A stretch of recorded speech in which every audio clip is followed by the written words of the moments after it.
Subscribe कीजिए दोस्तों हमारे चैनल को। नोटिफिकेशन पाने के लिए बेल आइकन को प्रेस कीजिए।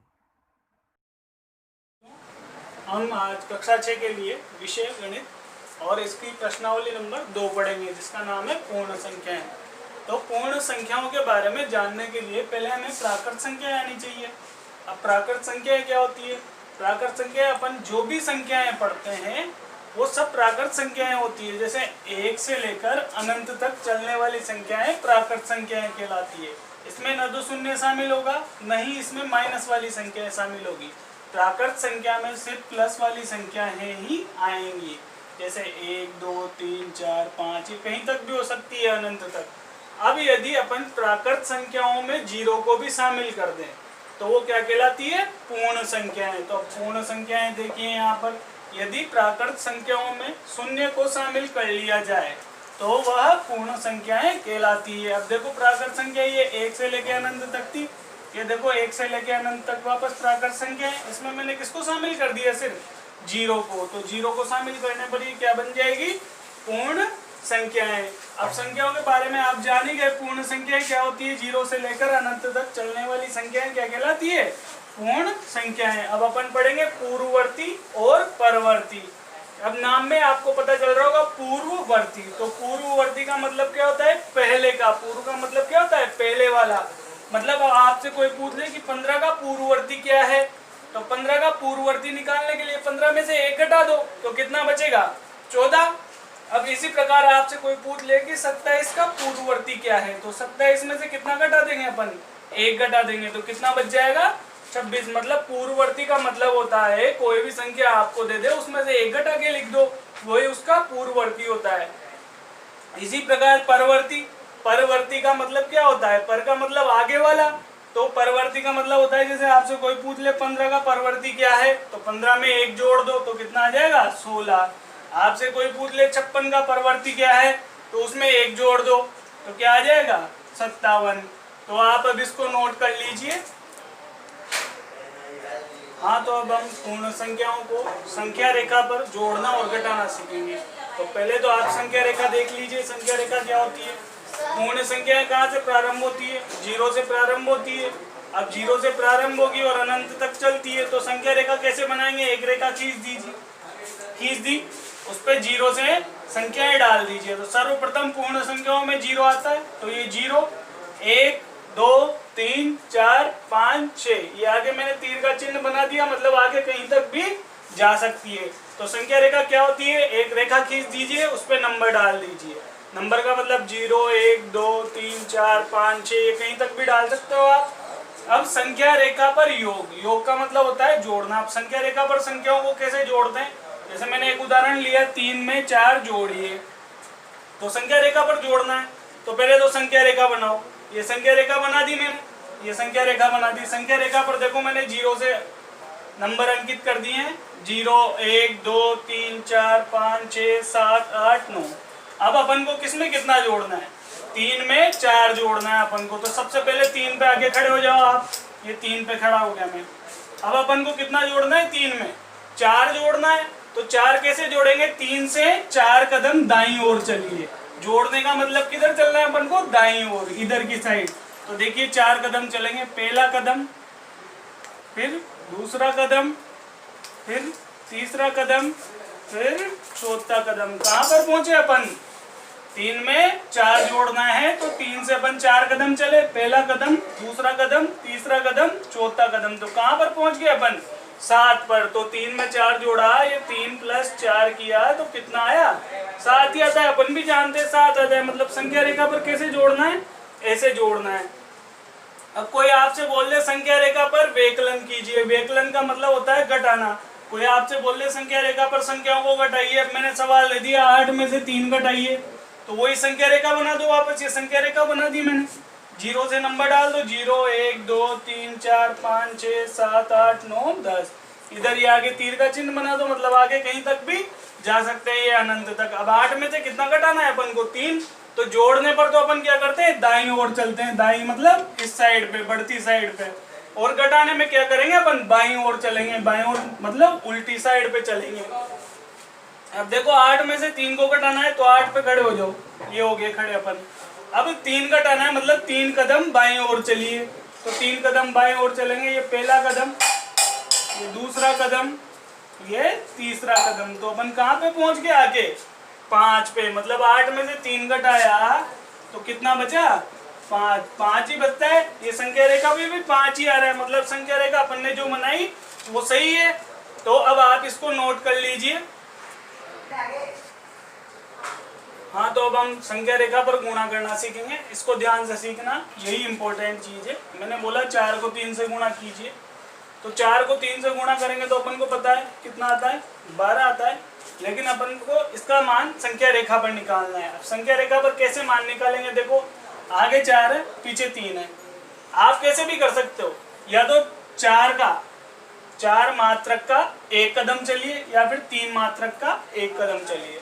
जैसे मान लो मैं 4 मात्रक का 1 कदम चलता हूँ, मतलब आगे 4 है तो पहले 4 मात्रक, मतलब 4 नंबर, 4 संख्याएं एक साथ लेनी है अपन को, उसका 1 कदम बनाना है। और ऐसे कदम कितनी बार चलने हैं?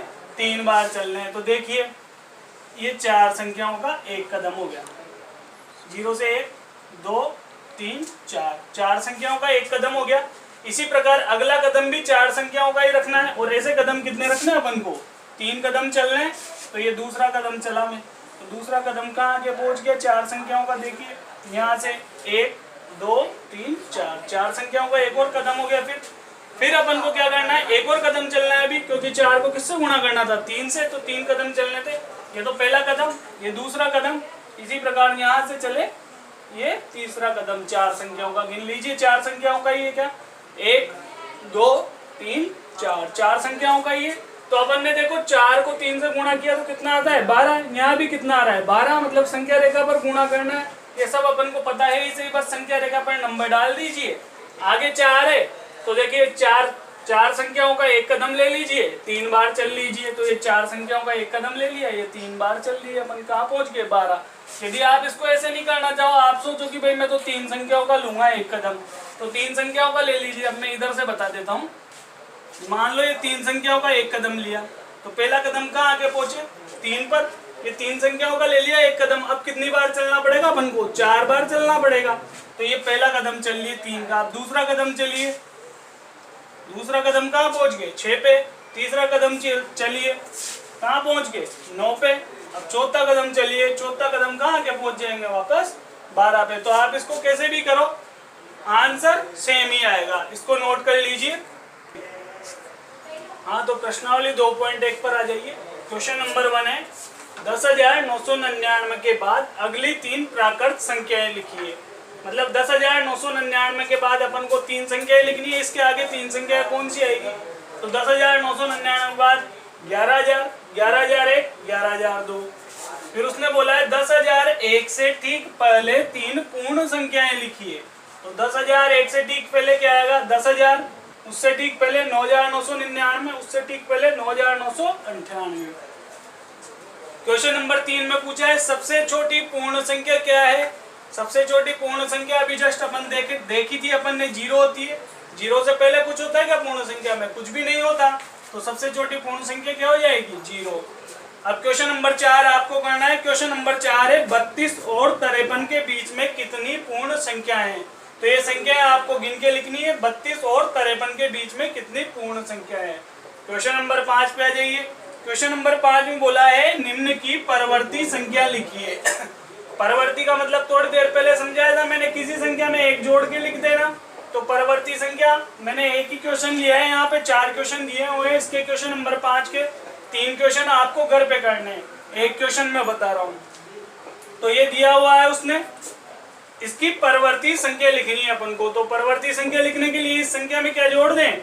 1 जोड़ दें। तो 1 जोड़ के मैंने ये लिख दिया, ये आ गया, ये इसकी परवर्ती संख्या होगी। अब क्वेश्चन नंबर 6 में बोला है पूर्ववर्ती संख्या लिखिए। पूर्ववर्ती का मतलब क्या होता है? 1 घटाकर लिख देना। तो 1 घटाकर लिख दिया मैंने। इसका भी मैंने एक ही क्वेश्चन लिया है, क्वेश्चन नंबर बी। बाकी के 3 क्वेश्चन आपको करने हैं। 10,000 में से 1 घटाया तो कितना बचा? 9,999। इसी प्रकार क्वेश्चन नंबर 7 दिया हुआ है। क्वेश्चन नंबर 7 में संख्याओं के कुछ युग्म दिए गए हैं। इन युग्मों में आपको ये देखना है कौन सा युग्म किस युग्म के बाईं ओर स्थित है, और उसमें ग्रेटर देन और लेसर देन का चिन्ह लगाना है। मतलब कौन सी संख्या बड़ी है और कौन सी संख्या छोटी है, उसके लिए आपको चिन्ह लगाना है। तो ये आपका होमवर्क है जो आप घर पे करोगे, क्वेश्चन नंबर 7। इसके बाद क्वेश्चन नंबर 8 पे आ जाइए। क्वेश्चन नंबर 8 में अपन को सत्य और असत्य लगाने हैं। तो क्वेश्चन नंबर 8 का पहला क्वेश्चन देखिए। पहला क्वेश्चन है, शून्य सबसे छोटी प्राकृत संख्या है। उसने बोला है शून्य सबसे छोटी प्राकृत संख्या है। प्राकृत संख्या में तो शून्य आता ही नहीं है, तो अतः यह कथन क्या हो जाएगा, असत्य। तो ए वाला क्या हो गया, असत्य। अब बी वाले में क्या बोला है, 400 संख्या 399 का पूर्ववर्ती है।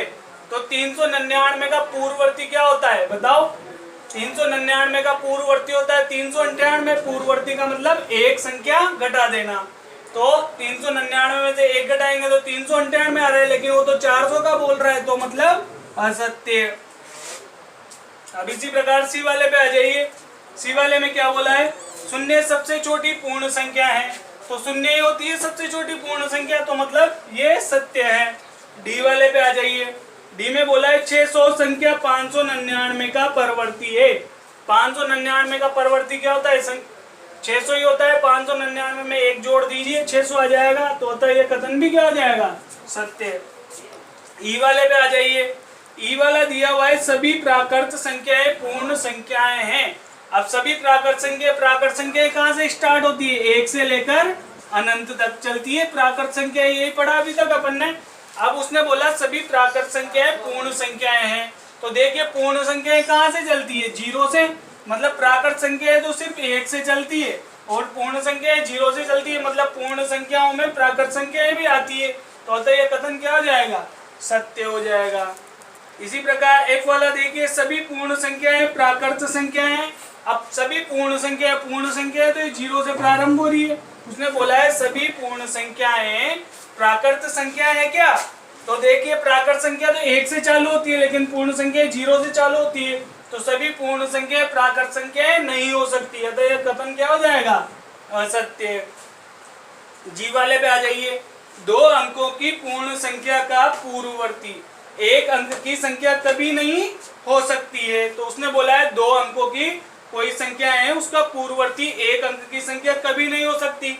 ये कथन भी असत्य है। क्यों असत्य है, जैसे मान लो मैंने बोल दिया 10 का पूर्ववर्ती क्या होता है, 1 घटा 2 9 होता है। तो मतलब ये तो 2 अंकों की संख्या थी, इसका पूर्ववर्ती क्या आ गया, एक अंक की संख्या आ गया। लेकिन वो कथन में बोल रहा है कि 2 अंकों की संख्या का पूर्ववर्ती कभी भी एक अंक की संख्या नहीं हो सकता, लेकिन यहाँ तो हो रहा है।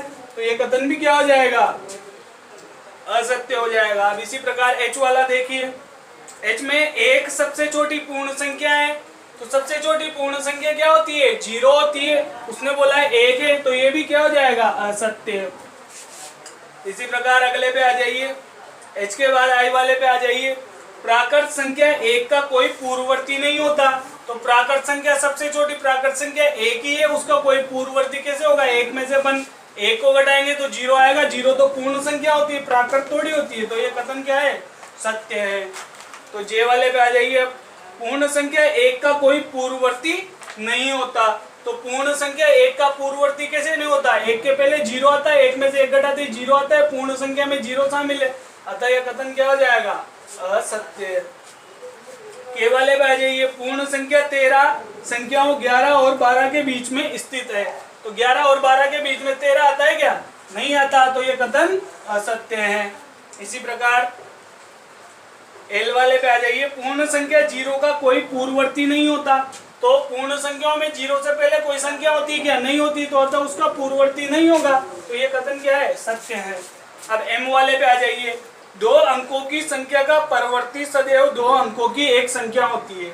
उसने बोला है 2 अंकों की संख्या, मान लो 2 अंकों की संख्या मैंने क्या ले ली, 99, उसका परवर्ती परवर्ती का मतलब होता है +1 करना।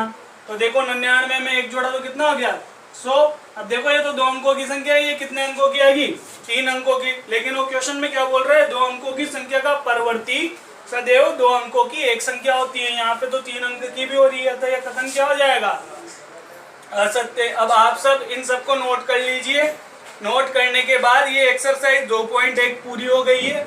और इसमें जो भी क्वेश्चन मैंने छोड़ा है, एक तो क्वेश्चन नंबर 4 मैंने छोड़ा है, क्वेश्चन नंबर 5 के 3 सवाल मैंने छोड़े हैं, क्वेश्चन नंबर 6 के 3 सवाल मैंने छोड़े हैं और क्वेश्चन नंबर 7 मैंने छोड़ा है। ये आपका होमवर्क है, आपको ये घर पे अपनी कॉपी में करना है।